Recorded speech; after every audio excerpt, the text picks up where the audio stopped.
Les salariés sont absentéistes et il faudrait donc les punir en remboursant moins les arrêts maladie. Le 15 juillet 2025, le gouvernement a annoncé vouloir mettre en place un délai de 6 jours durant lesquels les arrêts maladie ne seront pas couverts par la Sécu. Leur prétexte, pour revenir sur nos conquis sociaux, le fait que les Français et Françaises abuseraient des arrêts maladie. Mais qu'en est-il réellement ?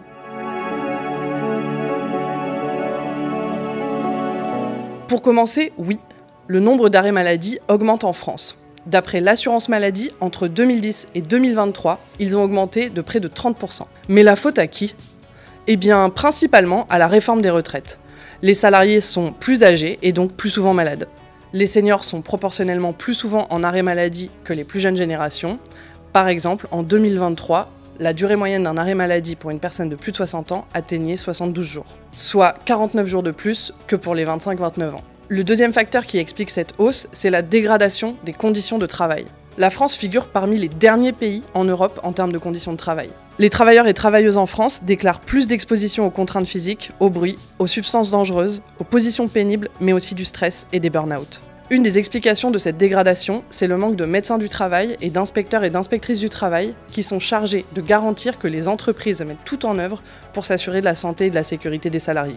En 2025, il y a à peine 1800 inspecteurs et inspectrices du travail pour plus de 21 millions de salariés. Plutôt que de s'attaquer aux causes des arrêts maladie, gouvernement et patronat préfèrent s'attaquer à leur indemnisation. Pourtant, de nombreuses études ont déjà été faites sur l'effet des jours de carence sur les arrêts maladie. Par exemple, la DREES, un service de l'État, a démontré que les salariés non couverts durant les 3 premiers jours d'arrêt risquent d'accroître d'autant la durée moyenne de leurs arrêts. Prolonger le délai de carence revient donc juste à prolonger la durée des arrêts. Mais c'est normal. Il y a plein de maladies qui ne justifient pas plus de 3 jours d'arrêt. Mais si vous ne vous arrêtez pas, votre état de santé va se détériorer et en plus, vous risquez de transmettre vos virus et vos bactéries à vos collègues. Le patronat adore parler d'arrêt maladie qu'il considère comme abusif. Par contre, quand les personnes restent trop longtemps au travail sans rémunération, il n'y a plus personne pour s'en plaindre. Car les Françaises et Français sont aussi les champions et championnes du présentéisme. Par exemple, 44% des professions intermédiaires et 63% des cadres déclarent travailler plus de 40 heures par semaine.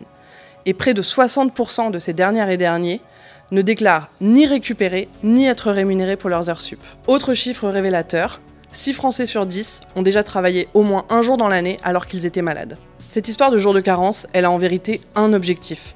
Désengager la sécurité sociale de la prise en charge des soins pour le déléguer aux mutuelles et aux assurances privées. Mais nous pouvons empêcher ce projet d'aboutir. Rien n'est écrit d'avance et la suite dépend de nous. Rejoignez ou créez une section CGT dans votre entreprise ou votre administration. Préparez dès maintenant la mobilisation sur votre lieu de travail. Syndiquez-vous.